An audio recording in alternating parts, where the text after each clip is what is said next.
Bem-vindos a mais um podcast da Lespe. Hoje a gente recebe a deputada Valéria Bolsonaro, do PL. Vamos conversar um pouquinho sobre educação, sobre as atividades aqui nas comissões de direitos das mulheres e também dos direitos das pessoas com deficiência, as frentes parlamentares também voltadas à saúde, todas as atividades aqui da parlamentar. Obrigada por participar do podcast da Lespe, deputada. Eu que agradeço a oportunidade. Eu falo que é sempre importante a gente poder falar para a população o que a gente está fazendo, o nosso trabalho. A população tem que saber, né? Porque a cobrança é grande também. É grande. Bom, deputada, a senhora é presidente da Comissão de Direitos das Mulheres. Então, o que a senhora destaca das atividades do primeiro semestre, o que já foi feito? Nós começamos com as reuniões, demora tudo, Esse até de instaurar legislatura, tudo, a burocracia sempre muito grande. Mas o mais importante para mim é essa aproximação da primeira Secretaria de Políticas Públicas para a Mulher, da primeira secretária, Sonária Fernandes, uma amiga querida. Então, é esse trabalho para que a gente possa juntar executivo e legislativo e caminhar juntas para a gente desenvolver. Então, nós tivemos aí a visita da nossa secretária aqui, estamos levando alguns projetos.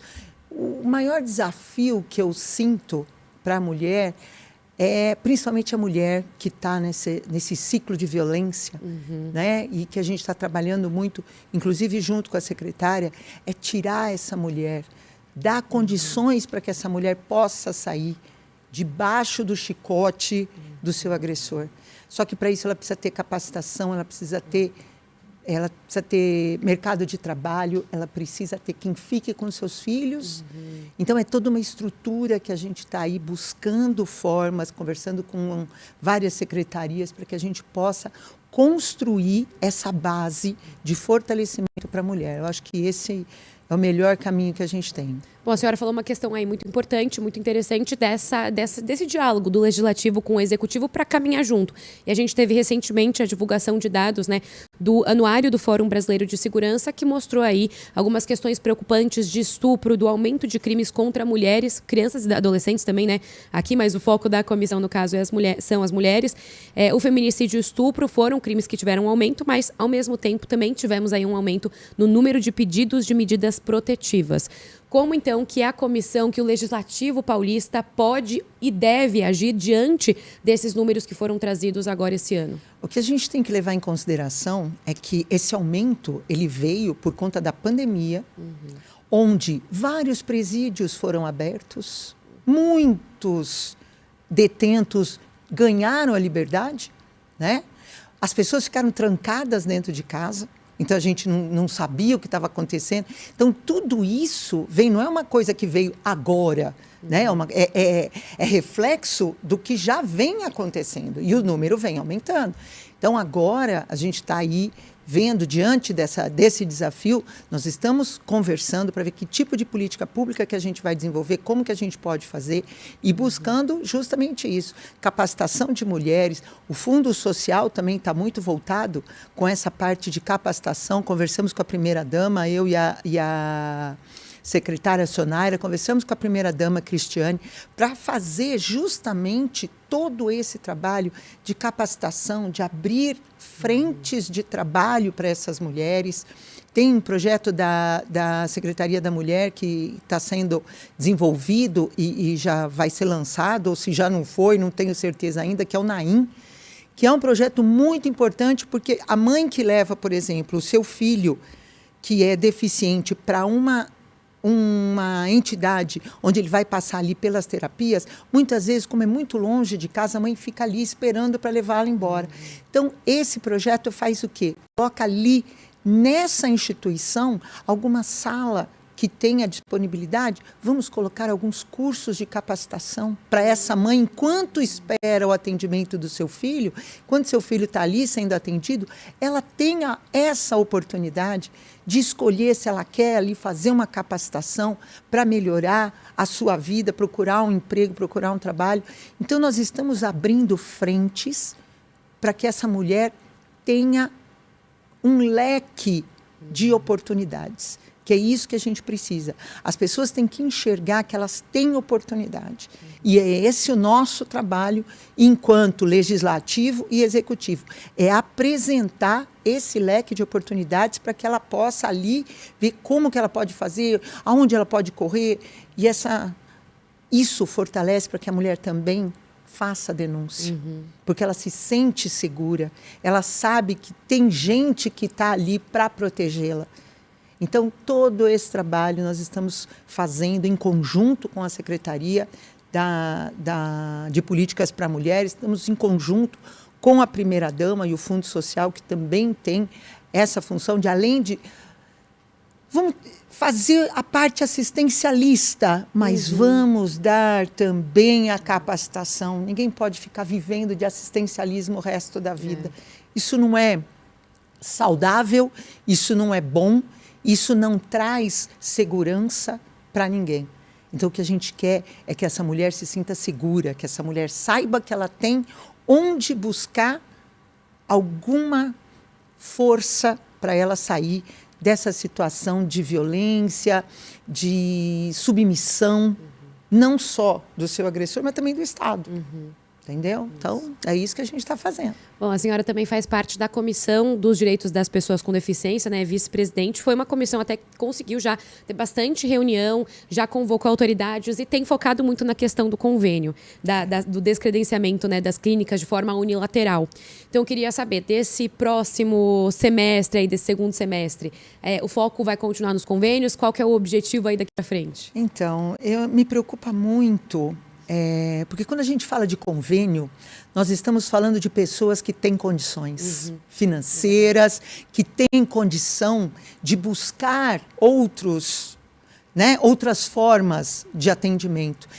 E me preocupa muito, porque desde 2019, quando eu coloquei a Frente Parlamentar de Defesa dos Direitos da Pessoa com Deficiência e Doenças Raras, o meu foco é quem não tem nenhum tipo de condição financeira, de condição de conhecimento, porque falta muito conhecimento ainda para as famílias.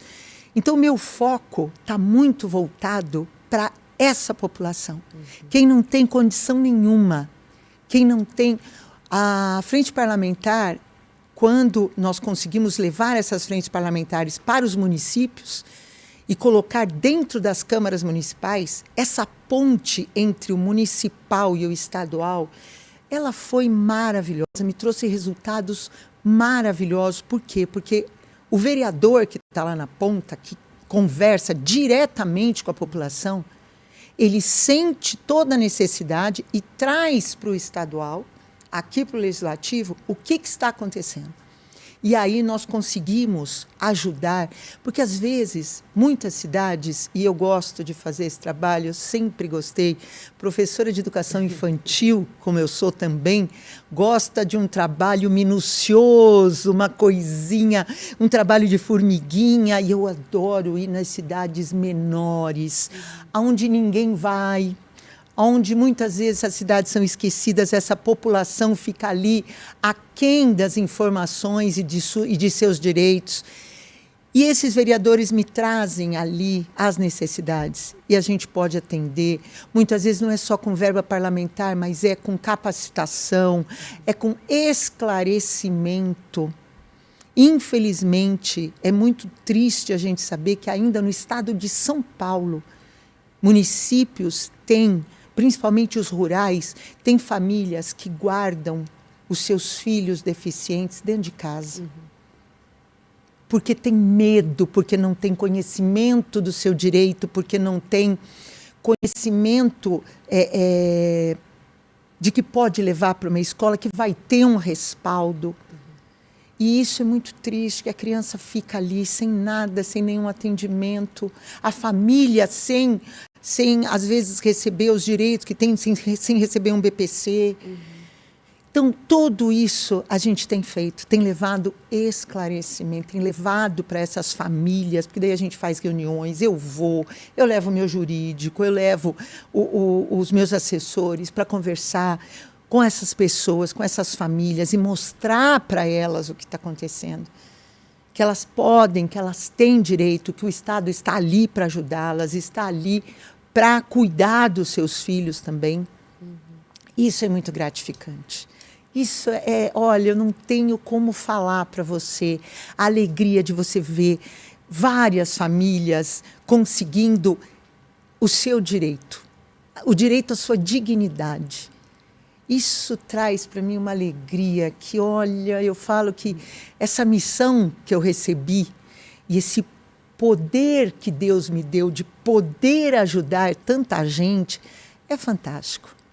Bom, e a senhora tem até duas frentes não parlamentares, mas duas frentes para atuar nessa questão, né? Porque integrando aí a comissão e também a frente parlamentar que a senhora mencionou. Então, as duas, elas se conversam. Qual que é a diferença aí de atuação dos dois grupos? Das duas, enfim, das duas frentes, né? Atualmente, a diferença dessas duas frentes é que o legislativo, está focado nessa população do descredenciamento, que é justo. Eu não estou dizendo que não é importante. É importante, eu concordo, a gente precisa ver, não é justo o que estão fazendo, os convênios têm que atender, afinal de contas, a gente paga, e paga caro, não é barato, convênio médico, então a gente tem que exigir o nosso direito, sim. Mas a minha frente parlamentar está muito focada em quem não tem nada. E que também tem direito, e que precisa ser ouvido também.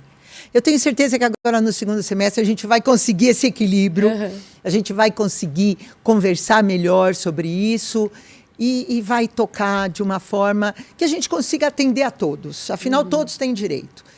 Mas eu tenho certeza que a gente vai trazer esse povo que está um pouquinho esquecido, a gente vai trazer para a pauta e vai conseguir fazer esse trabalho equilibrado para que a gente possa atender a todos de uma forma equânime, que é a dignidade tem que ser para todo mundo.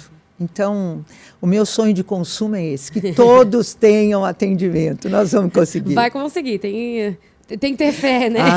Eu sou brasileira e não desisto nunca. Já diria. Bom, tem então uma outra frente parlamentar que é do apoio ao combate ao câncer. Um assunto antigo, difícil, complicado, né? Então, como avançar nesse tema? O que a frente vai trazer aqui de atividades? A frente, desde 2019 também, quando nós colocamos, o trabalho é muito focado na prevenção. Como professora, que eu trabalhei minha vida inteira na educação pública, né? E em Campinas, a estruturação das escolas em Campinas, o município, as escolas municipais ficam mais na periferia e as escolas estaduais ficam mais centrais. E eu fui dos dois, mas me aposentei no município. E falo para você, eu estive muitos anos na periferia e falta informação. Infelizmente. Falta informação, falta credibilidade das pessoas, porque, infelizmente, a gente tem uma falha na nossa educação muito grande, muito grande. E essa falha na nossa educação faz com que essas informações não cheguem na periferia. E eu falo como professora de biologia, de ciências, né? Que a gente tem uma defasagem muito grande no ensino, porque a educação, quando ela é colocada prioridade, ela leva o conhecimento para as pessoas, principalmente da prevenção, não só do câncer, mas de todas as doenças, mas do câncer também. E quando a gente tem a prevenção como prioridade, nós colocamos para a nossa população toda a parte de exames que deve ser feito, de controle que deve ser feito. Inclusive represado até pela pandemia, né? A pandemia, e nós falávamos já na pandemia que o cuidado estava sendo abandonado e que isso agora se refletiria de uma forma trágica. E é o que está acontecendo. Porque muitas pessoas, por medo, por falta de informação, abandonaram os seus tratamentos. Muitas pessoas deixaram de fazer os exames preventivos. E hoje a gente tem uma situação de caos. Porque a situação oncológica hoje é de caos. O aumento é muito grande de caso, agravamento de casos. Muitas pessoas que deixaram de fazer seus exames hoje estão numa situação difícil, já com a doença num estágio já avançado. Então, quando nós falávamos lá atrás, né, fomos criticados porque não é assim, porque tem que ficar todo mundo em casa. Pois é, está aí o resultado que nós já prevíamos lá atrás. E hoje, agora, para você fazer isso é muito mais difícil. O tratamento oncológico é caríssimo. O sofrimento, que não é só do paciente, mas sim da família inteira. Eu sei porque meu pai faleceu de câncer. Então, eu sei o quanto é difícil. Porque não é só o paciente que sofre de câncer. Então, tudo isso que pode ser evitado com a prevenção. E aí o nosso trabalho é muito mais efetivo com os homens. Né? Ah, é? Que a mulher, você conversa, você fala, você mostra a necessidade. A mulher, ela tem um senso de família muito grande. Então, ela tem que proteger os filhos. Ela precisa estar viva para proteger os filhos. Aí ela... Então, ela se cuida. Ela vai atrás, ela busca, porque ela sabe que ela precisa proteger os filhos. O homem, não. Então, tem um foco aí para conversar com os homens. Muito forte, porque os homens não fazem os seus exames preventivos. Eles não fazem. Não, eu estou trabalhando, eu não tenho tempo. Ele se esconde atrás de um monte de coisa. Que a mulher também faz, né? Diga-se de passagem. Mas você sabe que as mulheres, nesse ponto, elas têm um papel importantíssimo. Porque são elas que carregam no laço... O homem para fazer o exame. Os seus maridos, os seus pais, os seus filhos, para fazer os seus exames. Então... é um trabalho que a gente faz muito grande. E um trabalho de formiguinha, porque não tem jeito. Você tem que bater e toda vez. Você tem que ir lá. É um trabalho que não acaba nunca. Você entendeu? Então, esse é o foco. Nós vamos fazer o lançamento agora para essa legislatura das minhas 2 frentes parlamentares. Estamos trazendo, quando for o lançamento, que nós tivemos que mudar a data. Nós já tínhamos uma data, tivemos que mudar, mas nós vamos trazer laboratórios que trabalham com remédios oncológicos, com tratamentos. Vamos trazer médicos, vamos trazer, se Deus quiser, fazer o convite para o nosso secretário de saúde e trazer principalmente informação, que é o que mais carece a nossa população. Bom, ainda falando de frentes parlamentares, né? A senhora integra a Frente Parlamentar pela implementação das escolas militares. Aliás, das escolas militares, é isso mesmo o nome certinho da frente. Cívico-militares. Cívico-militares, E também foi um tema aí, que foi uma questão muito discutida recentemente, depois da decisão até aqui do governo federal de encerrar o Programa Nacional das Escolas Cívico-Militares. Então, eu queria um pouquinho da visão da senhora, até como uma pessoa que entende de educação, que esteve aí na rede pública por muitos anos. Qual que é a importância, então, dessas instituições para o ensino? O que elas podem agregar? E um pouquinho desse contraponto aí para as críticas que são feitas. As críticas são lindas, né? Imagina, vai transformar a escola em militar, obrigar os alunos, cortar o cabelo do aluno, proibir, obrigar o aluno a cantar o hino, como se isso fosse algo negativo, né? Obrigar o aluno a cantar o hino, ninguém vai obrigar nada. E é interessante porque as críticas são as mais rasteiras possíveis. Quando você fala de militar, você imagina que o militar passa o dia inteiro ali no quartel marchando. Quer dizer, é uma visão totalmente absurda. Nós temos militares médicos, engenheiros, nós temos militares pedagogos, nós temos militares que são dentistas, que são professores, que são toda a gama de profissão.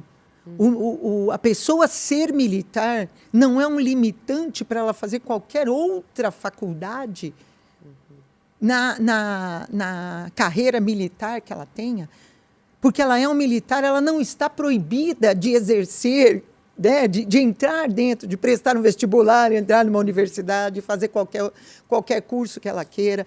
Então, já começa a desconstrução desse povo, que é o povo da esquerda, que para eles, quanto mais caos tiver na educação, quanto mais a educação for ruim, quanto mais a educação for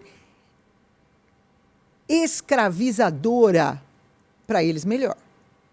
Né? Porque, para a esquerda, a população tem que estar debaixo do chicote. E, para estar debaixo do chicote, você não pode questionar, você não pode querer conhecer outras coisas, você não pode ter curiosidade, você não pode buscar informações. Então, é isso que a esquerda quer. E eu falo com muita propriedade, porque lá em Campinas, houve, na época, quando até o governo do nosso ex-presidente Jair Messias Bolsonaro, nós estávamos ali, foi pedido num bairro que tinha todas as características para entrar no programa da Escola Cívico-Militar, e a esquerda entrou com tudo para não permitir que isso acontecesse. O que a gente tem hoje é o quê? São escolas, as estaduais, então, estão em piores condições do que muito presídio, porque foi abandonada pelos partidos que estavam à frente aí do nosso governo do Estado. Falta de professor, falta de tudo dentro da escola, falta de estrutura, de professor, de tudo. E quando você propõe uma escola, e aí a gente tem que frisar, cívico-militar, em momento nenhum você vai tirar a autonomia do diretor, dos professores, ou de toda a organização pedagógica que já está posta na escola. Os militares vão entrar como apoio, um apoio muito bem-vindo dentro das escolas, principalmente as escolas que estão nas periferias mais vulneráveis e estão ali debaixo do chicote de tráfico, crime organizado. Isso traz segurança para os professores, isso traz segurança para os diretores, segurança para os alunos. Porque quando o crime organizado vê que lá dentro tem militar, eles vão procurar um outro lugar para atentar ou para corromper, eles saem dali. Então, o militar que está ali dentro da escola, ele pode, por exemplo, na falta de um professor, ele pode colocar ali, promover um círculo de conversa, um bate-papo, pode colocar ali, de repente, o militar, ele sabe tocar um violão, ele pode fazer ali, ensinar as crianças uma música, ele pode, se ele for formado em educação física, propor uma atividade física para as nossas crianças, um reforço para essa criança que está ali precisando. Porque se falta professor, a criança muitas vezes vai embora antes do horário, pode sofrer um acidente, pode acabar indo para o crime, para a droga. Então, o militar vai ali como um apoio, uma ajuda. Mas a esquerda não quer que a escola tenha apoio, tenha ajuda. Ela quer que os seus professores militantes fiquem ali, destruindo a educação e transformando as nossas crianças e os nossos jovens em robôs reprodutores das desgraças que eles fazem. Então, o que a gente enxerga é fácil de desconstruir o que eles falam. É muito fácil. É só olhar para a escola que deu certo. Taubaté. Eu, com o deputado federal Eduardo Bolsonaro, conseguimos, através de verbas parlamentares, através do MEC, instauramos uma escola cívico-militar no município de Taubaté. Vai lá e olha o tamanho da fila que é para colocar as crianças lá na escola. As crianças têm uniforme, as crianças não voltam mais cedo para casa, as crianças não perdem mais as aulas, as crianças têm gosto de ir para a escola, têm disciplina. Você quer espantar um esquerdista, você fala disciplina, ele se arrepia, porque para eles é o caos, é a bagunça. Então, quando você coloca tudo isso dentro de uma escola, que é o lugar onde você trabalha com tudo isso, você cria um ambiente gostoso, você cria um ambiente bom. se diminui a evasão escolar. É simples, é só mostrar, a gente mostra, está lá. O município de Taubaté está pedindo outra escola cívico-militar, porque uma só não está dando conta. De tantos são os pais que querem, porque viram o resultado. E eu não estou falando aqui de narrativa, eu estou falando de fatos. É fato, é só ir lá e olhar. Pergunta se alguma mãe, algum pai quer tirar o seu filho da escola cívico-militar. Pergunta para os professores e para os diretores, que têm toda a liberdade, através do processo de remoção, se eles querem sair lá da escola cívico-militar. Então, assim, é muito fácil a gente desconstruir bobagem, né? Discurso barato, discurso que não cabe mais. Então, fica fácil a gente defender e mostrar como que funciona. Funciona assim, as crianças vão vão continuar tendo todo o projeto pedagógico que é do Estado ou do município e mais uma ajuda dos militares que estão ali dispostos a contribuir. Só isso. Ó, já vou até aproveitar, vou manter a gente nesse assunto aí de educação, né? Porque teve uma questão que acabou ficando mais urgente no início do ano, depois daquele ataque na escola estadual aqui da Zona Oeste, do Tomásia Montoro, a respeito também de aumentar a segurança no ambiente escolar. Porque tinha algumas pessoas que defenderam a presença justamente de militares nas escolas, fortalecimento da ronda. Então, o que, na visão da senhora, é aí a solução? Seria até nesse sentido? Também ajuda. Também ajuda. Nós temos um problema que está posto aqui no nosso estado e temos aí, graças a Deus, um secretário maravilhoso. Parabéns para o secretário Derrite, o que ele está fazendo lá na Baixada. Eu nasci em Santos, eu estava triste de ver a situação que estava a Baixada Santista e hoje a gente vê que pode recuperar e ele está se empenhando e está fazendo. Graças a Deus, o trabalho dele é de excelência e a gente fica muito feliz com isso. Agora, quando você tem uma situação como essa, de violência na escola, e se você tem ali militares, policiais militares, hoje já tem um projeto que a gente está vendo aí, para ver se consegue pegar as pessoas, tanto os policiais militares, para voltar à ativa, não como aposentados. Né? Eles estão aposentados, mas eles querem trabalhar, eles ainda querem prestar, eles sabem que eles ainda têm condição de prestar um trabalho para a sociedade. E isso para a gente é muito importante. Qual é a mãe que não quer ter a segurança de levar seu filho para a escola e saber que ele vai ficar bem? Toda a família quer isso. É impressionante a gente assistir esse discurso barato, esse discurso ridículo, de que, imagina colocar policial nas escolas, isso é opressivo. Opressivo é o bandido estar na porta da escola, armado até os dentes e cheio de droga para oferecer para as nossas crianças e para os nossos jovens. Isso é opressivo. Então, a gente vê que sabe, gente, vamos usar o que a gente tem. Enquanto a gente não consegue solucionar, vamos usar o que a gente tem.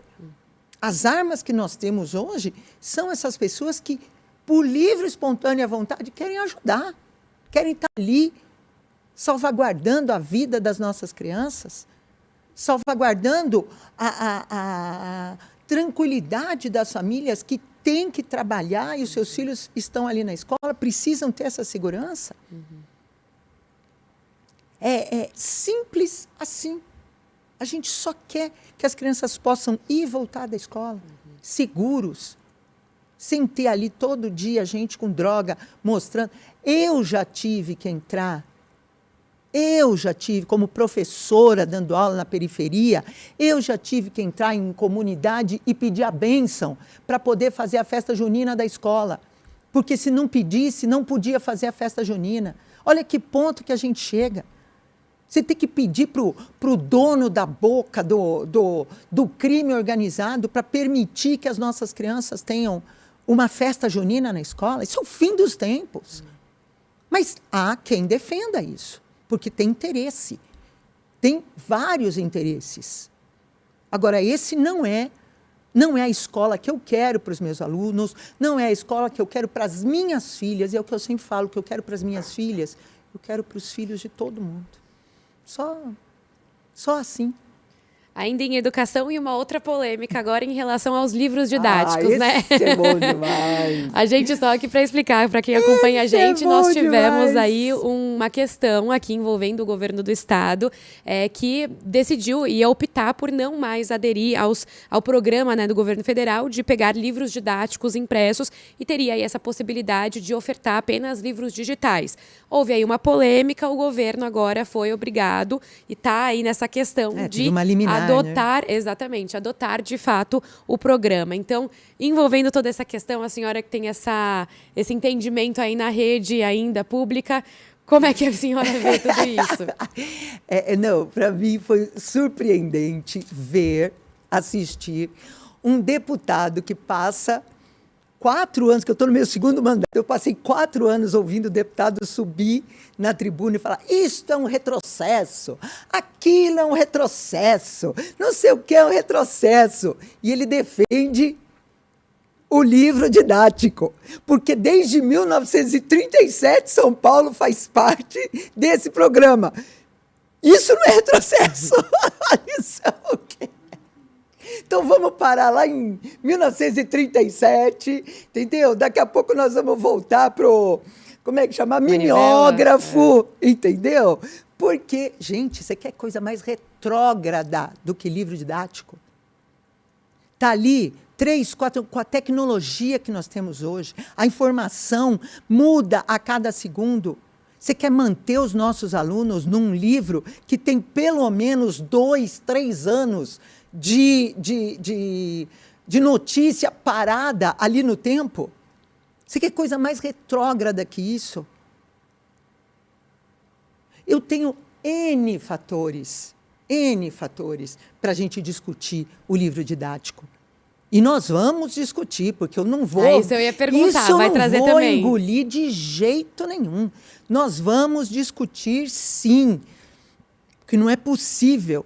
Nós temos aqui, por exemplo, esta Casa Legislativa implementou o quê?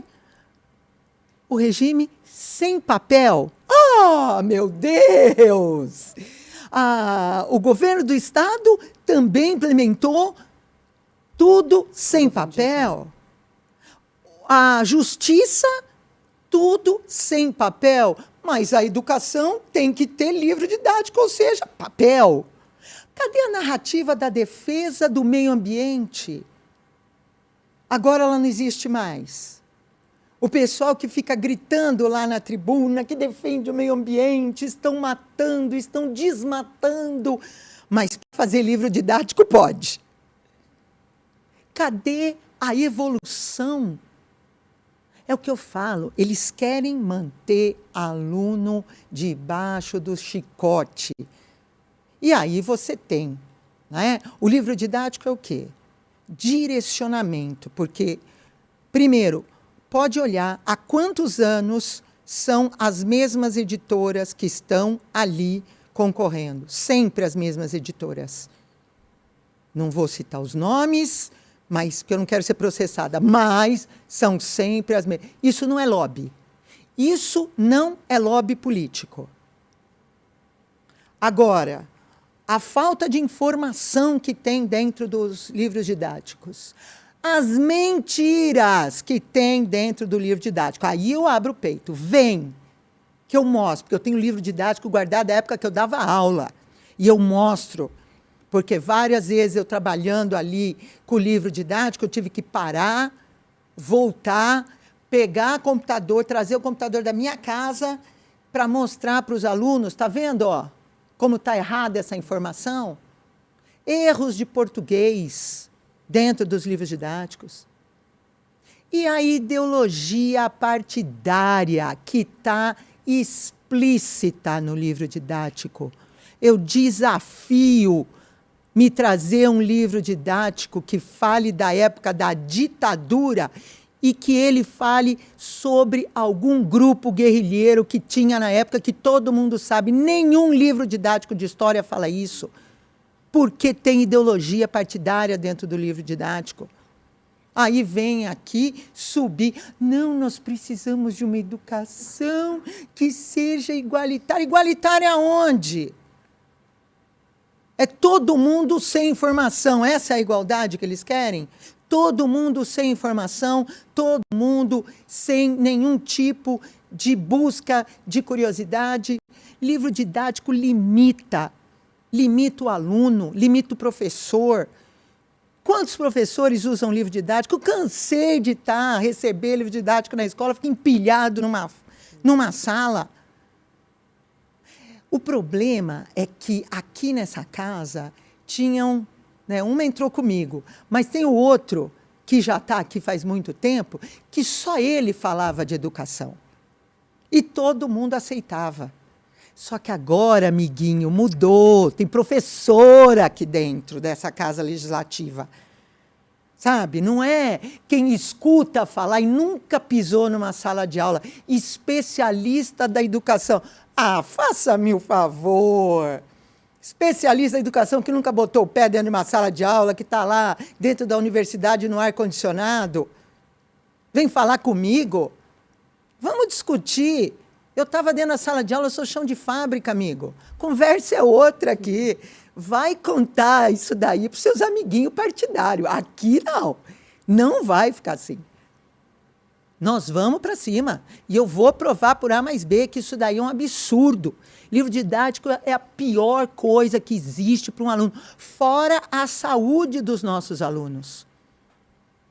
Os livros são pesados.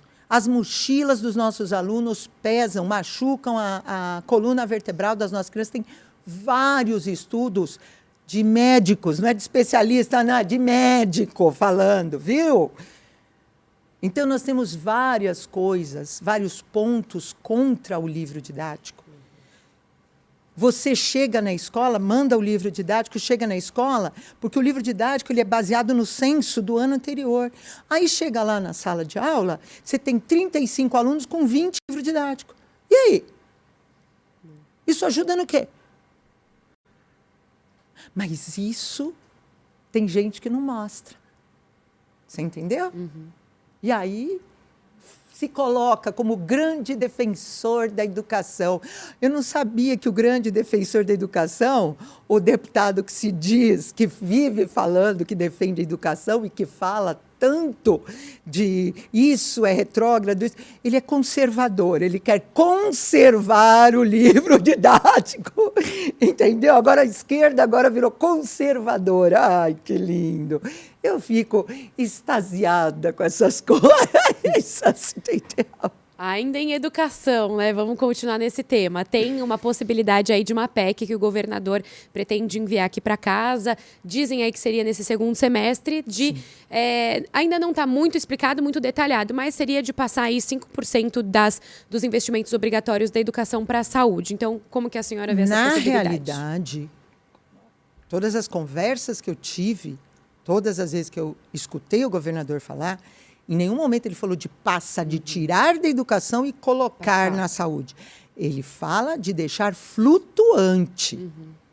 Porque o que acontece aqui no estado de São Paulo, e a gente pode mostrar em várias escolas, é que o dinheiro que tem que ser gasto, porque você tem que prestar contas, o dinheiro obrigatoriamente tem que ser gasto, muitas vezes é gasto com coisas absurdas, que não tem necessidade nenhuma, é um dinheiro que literalmente é jogado no lixo, não é usado para a educação.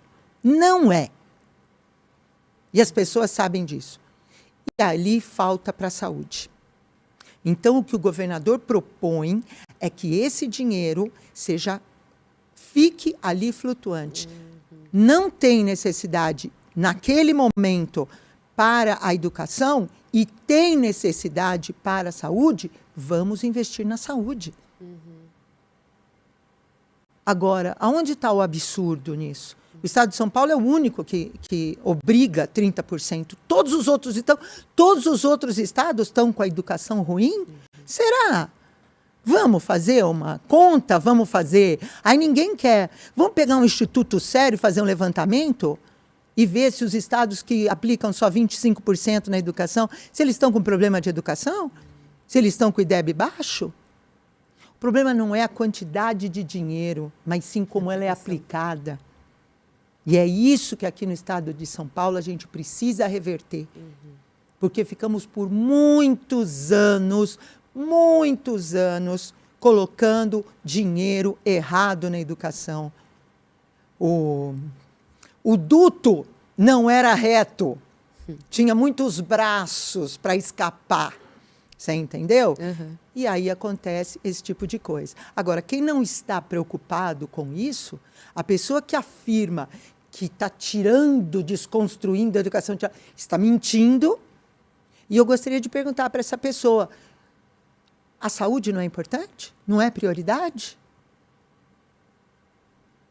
A nossa população pode morrer na fila de um hospital, sem atendimento? Está tudo bem? Sabe? Então, tem muita hipocrisia nesse meio. E o governo do Estado, e eu admiro o governador do Estado, ele veio para atender a população. Então, essa politicagem, esses deputados que gostam de falar, né, não faz nada do que fala, mas fala, eles estão perdendo a narrativa. E aí esse desespero todo que a gente vê. E é por isso que a gente está empenhado em ajudar, dar suporte para o governo do Estado, porque a gente sabe que vai chegar na população, que é ali que a gente quer que chegue. Bom, outro tema que deve também chegar em breve aqui na LESP é a questão da desestatização da Sabesp. A gente teve até aí um passo nessa direção aí que vai ajudar nos planos do governador, um passo dado aqui na capital pelo prefeito Ricardo Nunes, de colocar aí também a capital nesse programa aí de regionalização da saúde. Então, como é que a senhora vê esse plano aí de desestatização? Pelo que conversa aqui na casa, vai ser um plano aí que vai ser fácil de ser dialogado? O que a gente pode esperar da conversa da desestatização da Sabesp? Não vai ser fácil de ser dialogado. A gente já está preparado para o enfrentamento, porque é aquilo que a gente estava falando, né? Tudo que é bom para o Estado e para a população, a esquerda é contra, né? Então, é lógico que a gente não conta com nenhum tipo de solidariedade nesse aspecto. Mas o que me deixa muito feliz é que todos os projetos feitos pelo nosso governador, enquanto ministro, sempre trouxeram, né, na época, para a União, e agora trarão para o Estado, muitos recursos, muitos investimentos. Né? E a desestatização está buscando justamente isso. O primeiro passo foi essa entrega que foi feita pela nossa secretária Natália, que fala sobre o atendimento e a universalização do tratamento de esgoto e do atendimento da água potável. Porque, infelizmente, aqui no estado de São Paulo, que é o estado mais rico do nosso país, ainda temos sérios problemas de municípios que estão ali sem tratamento de esgoto, que não tem água potável. Então, já começa, você vê que a coisa já vem sendo feita de uma forma palpável, de uma forma concreta. E isso, esse desenho dessa desestatização é justamente para isso. Primeiro, não vai ficar na mão de uma pessoa só, já está sendo construído para que tenham vários acionistas e que o governo vai ser um dos acionistas. Então, é uma construção público-privada, é uma construção que vai estar sendo desenhada para atender a população, baixar a tarifa e ainda trazer investimento para fazer justamente essa universalização do saneamento básico aqui no estado de São Paulo. Que, se eu não me engano, fizeram umas contas, precisaria a mais de 40 bilhões de investimento. Quer dizer, quanto tempo o governo ia demorar para poder conseguir esse montante e fazer essa obra? Então, a desestatização, ela traz essa chance de conseguirmos um investimento a curto prazo para que seja feita o mais rápido possível e possa atender a população. Então, assim, é muito claro para qualquer pessoa que tenha 2 neurônios que é uma proposta excelente. Mas aí a gente bate de frente com quem não está preocupado com o atendimento da população. E aí a briga vai ser boa. E aí vamos ver as narrativas, como é que serão. Eu acho que vai ter muita coisa interessante, vai ter muita conversa boa para a gente ouvir, dar risada, porque daí a gente vai ter que provar para a pessoa, né, mostrar a hipocrisia, o discurso totalmente frágil, né, e vazio. Mas eu acredito que vai dar certo, a gente vai conseguir colocar, porque no fim a população vai entrar aqui na sala, nas galerias e pedir que isso se concretize, porque vai ver o benefício que isso vai trazer para ela. Eu tenho certeza. Bom, até aproveitando, né, a gente já falou de alguns projetos que devem chegar, também tem a questão da reforma administrativa. Eu ia passar por uma pergunta, mas eu lembrei que também acaba sendo aí um pouco criticada por alguns parlamentares e exaltada por outros que defendem, que explicam que isso seria aí uma forma até de enxugar. Então, queria entender a reforma administrativa, a senhora que tem esse contato aí grande com o governador, também vai ser aí na mesma linha da desestatização, vai ser aí um pouquinho mais difícil de conversar, mas no final das contas vai acabar saindo? Eu acredito que sim, até porque essa da reforma administrativa, na realidade, o que o governador mostra é uma forma de enxugar a máquina para poder fazer investimento em outras áreas, né? Nós temos aí tantos cargos comissionados e tantos outros cargos que estão sem ninguém, porque o salário não é atrativo, porque a iniciativa privada traz mais benefícios. Então, se não é atrativo, não tem ninguém, vamos tirar isso. Vamos refazer, vamos reformular. E eu acho que isso é válido. A gente precisa sentar e colocar a casa em ordem. Porque se a casa está toda bagunçada, você não consegue começar nem a faxina. Né? Por onde eu começo?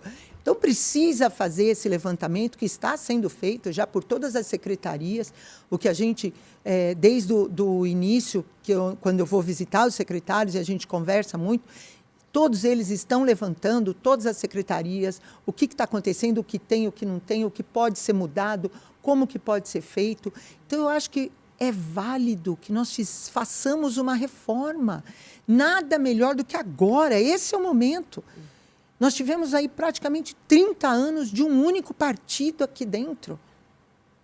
Então, essa é a chance que nós temos de reformular, de trocar a energia, de buscar uma forma nova, de fazer uma política nova de atendimento à população. Vamos focar no atendimento à população. É o que o nosso governador tem em mente. É o atendimento da ponta, é o que eu trabalhei desde da minha legislatura passada. A gente precisa atender a ponta, e para atender a ponta a gente precisa buscar formas de fazer isso funcionar. E quando você enxuga a máquina, você abre possibilidades para que você possa fazer investimentos em outros locais, do que ficar com aquela coisa ali travada, sabe? O mesmo. Gente, vamos refrigerar a coisa, vamos fazer energia circular, né? Então, eu acredito que vai ser, lógico, é sempre muito difícil, né? Você convencer, quando é bom para a população, é muito difícil de você convencer. Então, eu acredito que a base vai estar bem estruturada, está recebendo, a gente vai ter as informações aí passadas para que nós possamos chegar ali na tribuna e mostrar para a população como ela vai ser atendida. Esse é o trabalho que eu faço. Eu viajo muito, eu estou sempre nas cidades, eu não paro. Às vezes eu fico até meio ausente aqui, porque você está ali levando a informação, buscando, trazendo, atendendo a população, para que a população precisa saber o que está acontecendo. Esse canal de informação com a população é muito importante. E a gente vai vai conseguir levar essa informação para eles. Bom, o governador, até quando a casa que ainda estava de recesso, antes desse retorno, né, o governador até falou ali que acreditava que teria um segundo semestre um pouquinho mais tranquilo aqui. A senhora acredita nisso? Não. Ele tinha essa expectativa aí. Lamento, governador. Aprecio o seu otimismo, mas conhecendo aqui a casa, sentindo como está essa legislatura, eu acredito que são pautas muito sensíveis, são pautas que realmente estão focadas na ajuda da população e cai no que eu falo. Quando você está focado na ponta, a esquerda arranja uma forma de desviar a atenção, de cortina de fumaça, de tudo, para que isso não aconteça e eles continuem ali, né, mantendo a população debaixo do chicote. Então, a gente vai ter muito trabalho, mas eu acredito que vai ser um trabalho bom, vai ser um trabalho que vai exigir da gente muita força, muita positividade. Aí a gente conta com o governador, sendo positivo, seremos também. Mas vai ser um trabalho árduo, mas eu acredito que é o que eu falei. Quando você consegue mostrar para a população vem cobrar. E é isso que eu acredito. Então, quando a gente traz a população aqui para dentro da casa, olha, vai acontecer isso, vocês precisam estar lá, é interesse de vocês. Então, isso tem trazido curiosidade para a população. Eu estou muito feliz de ver pessoas, jovens, idosos, que nunca falaram em política, agora falam, querem saber e buscam saber. Escuta, mas as pessoas me questionam, mas o governador é bonzinho mesmo, mas ele é simpático. Essa é a dúvida. Sabe, elas querem saber, mas ele está fazendo para a gente, ele está buscando. Então, isso é muito importante. Você vê que as pessoas estão preocupadas, as pessoas querem saber se ele vai fazer mesmo, se ele vai conseguir, se ele vai... Porque elas sentem que ele tem vontade, que ele tem predisposição e que ele está lutando por uma São Paulo melhor. E essa credibilidade traz a população para perto, desperta a população. E a gente está junto nessa batalha aí. Bom, e a expectativa, então, agora para o seu mandato aqui nesse segundo semestre? Já tem algum projeto que deve ser apresentado? Como é que vai ficar? Quais são os focos? Estou com 2 projetos meus que eu não apresentei no primeiro semestre, porque eu estava discutindo com o governo, estava conversando com as secretarias, porque o meu objetivo, além de não ter projeto vetado, é de construir com o governo, de colaborar. Então, eu converso, eu falo, e agora tem esses projetos que virão aqui para casa, para aprovação, né? para votação, para que sejam aprovados. Tem um que eu ainda estou conversando com a Secretaria da Pessoa com Deficiência, acertando as arestas para que a gente possa ver como que eu vou poder ajudar a secretaria vai poder ajudar para que o projeto flua de forma a trazer benefício para as nossas crianças, para os nossos deficientes, para as nossas mães de deficientes. Então, nós estamos nessa construção e outros tantos projetos que a gente tem aí, buscando a parte de educação, que estão parados. Porque é um problema sério, eu falo que é muito esse projeto, assim. As pessoas garram um amor nos meus projetos. E aí perdem vista e não devolve mais, você entendeu? Agora eu entendi. É um amor tão grande que a pessoa sente pelo meu projeto, que ela pega o projeto e deixa lá no gabinete dela, para ela ficar olhando e apreciando e trocando amor com o meu projeto. Então, eu tenho projetos aí que estão parados há mais de um ano, na mão da vista de quem tem amor a ele. Né? Então, a gente está tentando fazer com que esse amor seja distribuído. E continue andando. E o meu projeto continue tramitando. Continuar tramitando. Bom, deputada, a gente entra agora no final, aqui na reta final do podcast, que é um bate-papo aqui, mais descontraindo ainda do que a gente já estava tendo para descobrir, para entender quem que é a senhora fora aqui da Alesp. Então, tem algum hobby? Sobra tempo para fazer alguma coisa, para ter ali um tempinho de viagem, para ficar com a família? Como é que a senhora administra esse tempo? Administrar o tempo está bem difícil, está bem complicado. O marido faz esse questionamento para mim. Todo dia ele me questiona. Mas, assim, graças a Deus, eu tenho uma parceria muito grande dentro da minha casa, né? E meu marido fala que nunca me viu tão feliz. E isso, para mim, é muito gratificante, porque ele consegue compreender a ausência, né? Através dessa felicidade que eu tenho, dessa minha realização, porque eu estou muito realizada profissionalmente com o trabalho que eu faço. E isso transparece, graças a Deus, transparece até para ele. E ele, tem dia que ele fala para mim, olha, eu só não vou perder a minha paciência, porque você está muito feliz.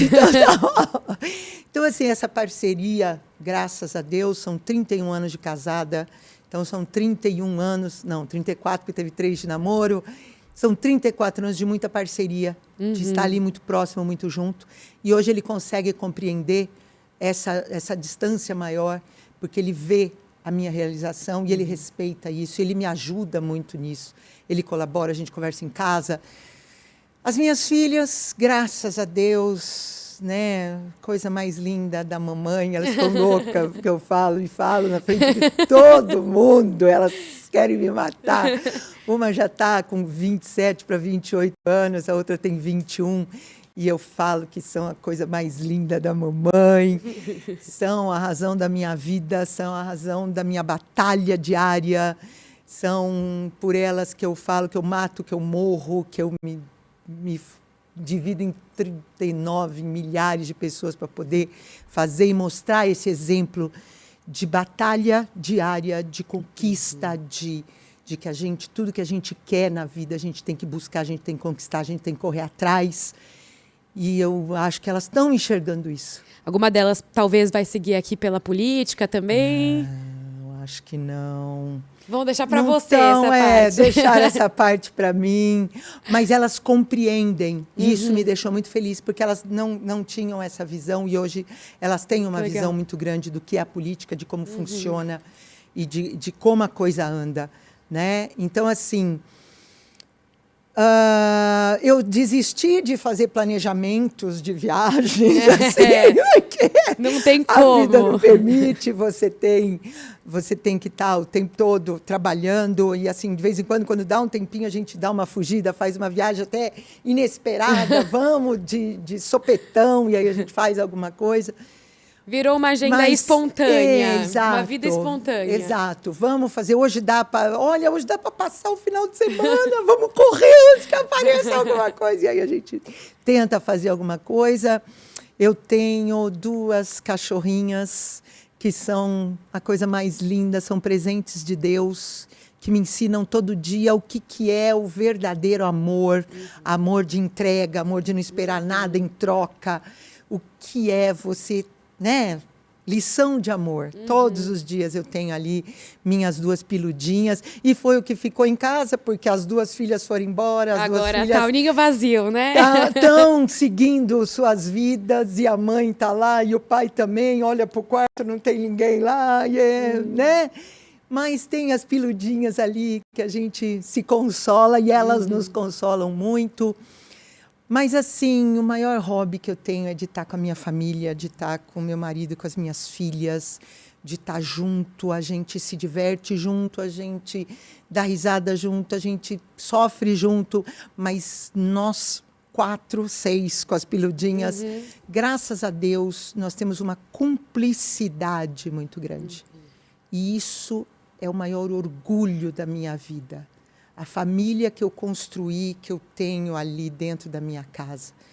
Isso não tem preço, isso não tem o que pague.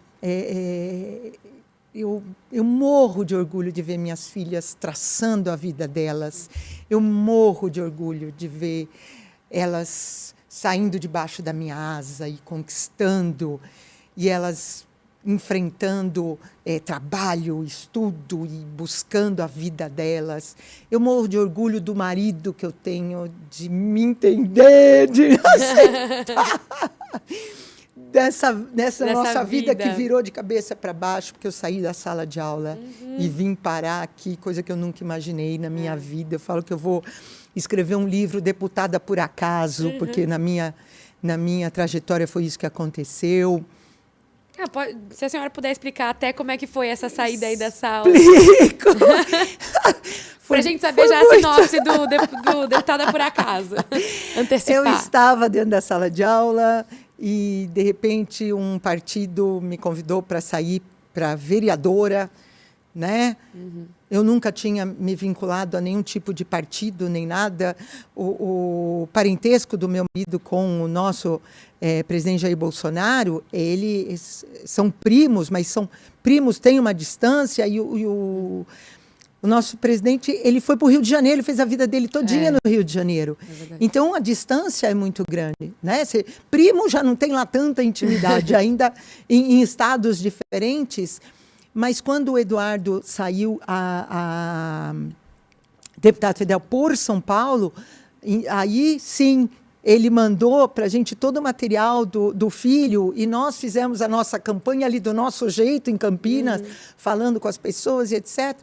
Isso foi em 2014. Em 2016, eu recebi esse convite, fui, falei, estamos aí. Estou dando aula, vamos, adoro um desafio. Fui, fiz uma campanha de vereadora, que era eu, minha mãe, minha irmã, meu sobrinho, enorme campanha. E tive ali 600 e poucos votos, não me elegi.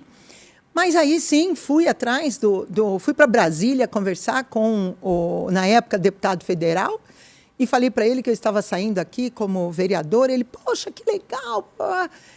E aí, em 2017, eu conversei com ele, falei, bom, você vai mesmo sair para presidente da República? Vou.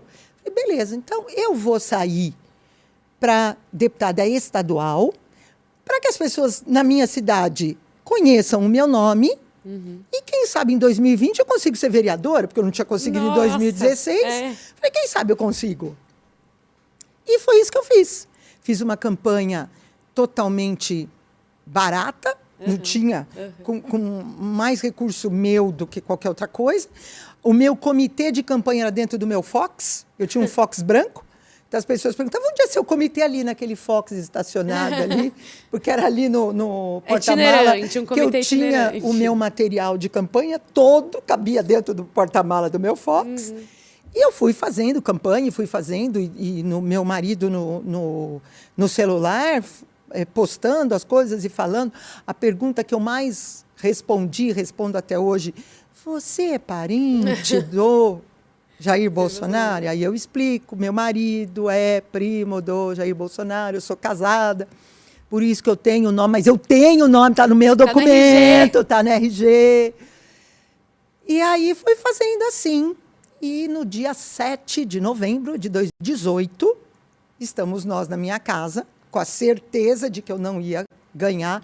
E meu marido me lembrava isso toda vez, porque ele falava, você não vai ficar chateada, né? Você sabe que você não tem chance nenhuma.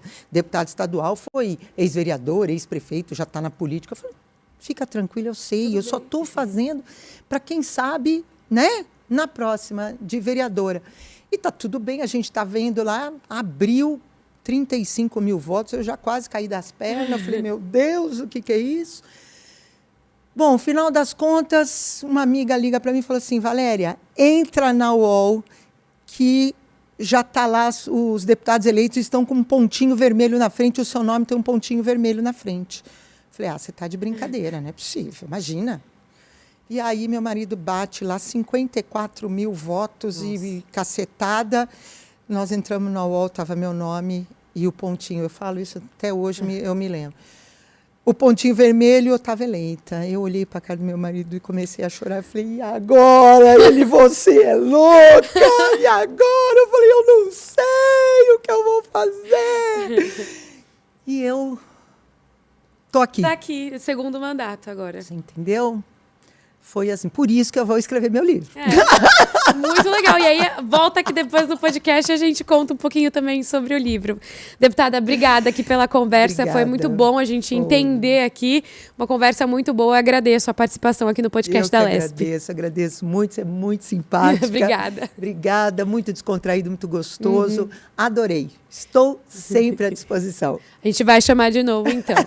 Bom, gente, esse foi, então, o podcast da LESP. A gente recebeu a deputada Valéria Bolsonaro, do PL, para essa conversa aqui muito sobre educação e saúde, todas as atividades aqui da deputada e também as expectativas para esse segundo semestre que promete ser agitado aqui na casa. Então, até o próximo.